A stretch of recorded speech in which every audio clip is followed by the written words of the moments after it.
The ICC, of course, would not have been built if not for the support of the Maryland General Assembly as well. The legislators have served, of course, as excellent financial stewards in approving this project. They worked very hard in putting together a funding package that would make the ICC possible.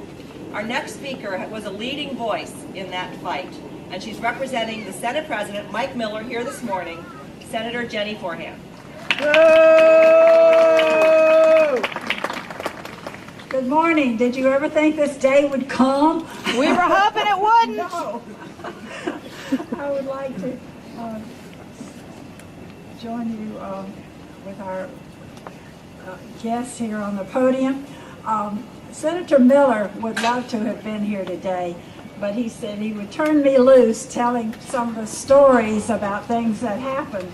And I would really, we're so excited about this, but all the things it's going to mean. It's going to tie together our higher education with what we have in Montgomery County and what we have in Prince George's and Baltimore. What? It's going to make the roads a lot safer. I've been such an advocate because of the safety. My mother was a patient for 6 months at Hopkins. I went to see her almost every day from Rockville to Baltimore.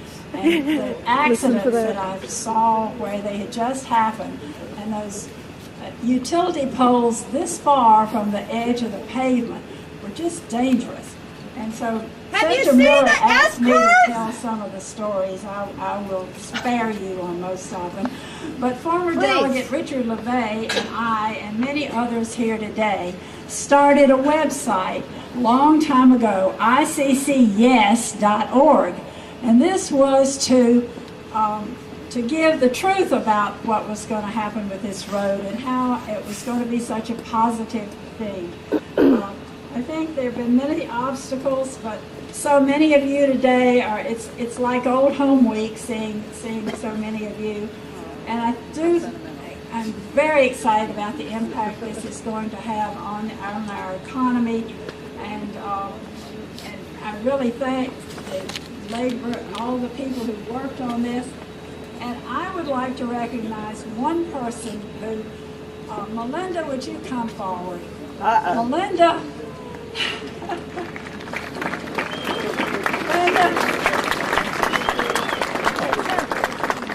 Peters has taken many of us on the roadway here in the mud and all this.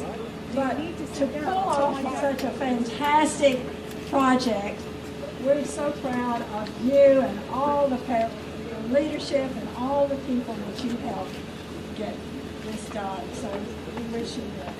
Thank you. Julie, And can you ask him to move a bit? All of you Because I can't get all the, your work. I'm taping it. Can you? Yeah. Done. And we can't wait to get to Georgia Avenue and then get to 95. Yeah, that's fine. Thank you, Senator, for your leadership as well. Of course, on the other side of the State House, they were working as well to get this project built. And we had another strong voice in Majority Leader Kumar Barve, and he's here this morning to speak on behalf of House Speaker Michael Bush. Didn't he get pulled over for drunk driving? Thank you very much. Let me begin by saying that my name is Kumar Barve. I am 52 years old, and I'm so thrilled to be here before entering retirement. I knew I would see it because long life runs in my family, but I'm happy to be here as a constituent and as an elected official. And, you know, obviously it's true that every person who drives from one end of this road to another is going to save a gallon of gasoline, probably. And it's also true that this will link the economies of Montgomery County and Prince George's County and the Baltimore region. But I just want to make one mention, and that is something that we don't often think about very much. Roads like this, transportation facilities like this, draw people together culturally as well.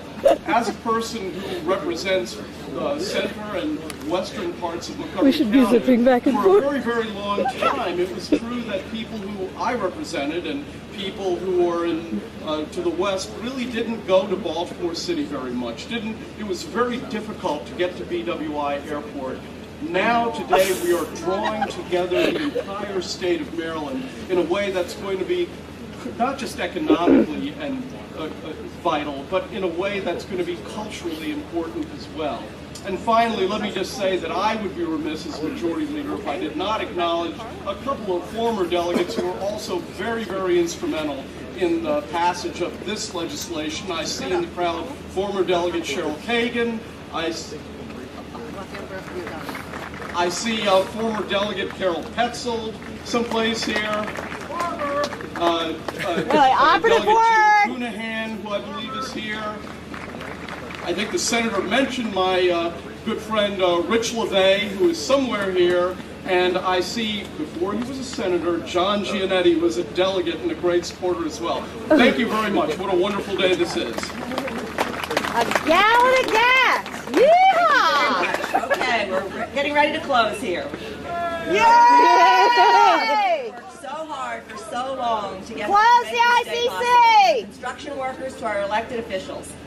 And in particular, again, I'd like to thank Neil Peterson, project manager Melinda Peters, Ron Freeland and Harold Bartlett from the Transportation Authority, and Dennis McMahon, who headed up this project, as well as the entire construction team, for completing today the first segment of the ICC.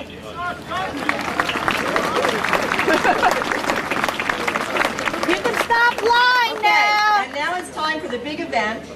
We're going to cut the ribbon, and then, not tomorrow morning because of the impending storm tonight, but on Wednesday morning, you will be able to travel on this highway. You have no faith in the state highway clearing the roads? From Shady Grove to Fort Meade or to the BWI. So we hope that everyone will get out over the next couple of weeks and try out the new road.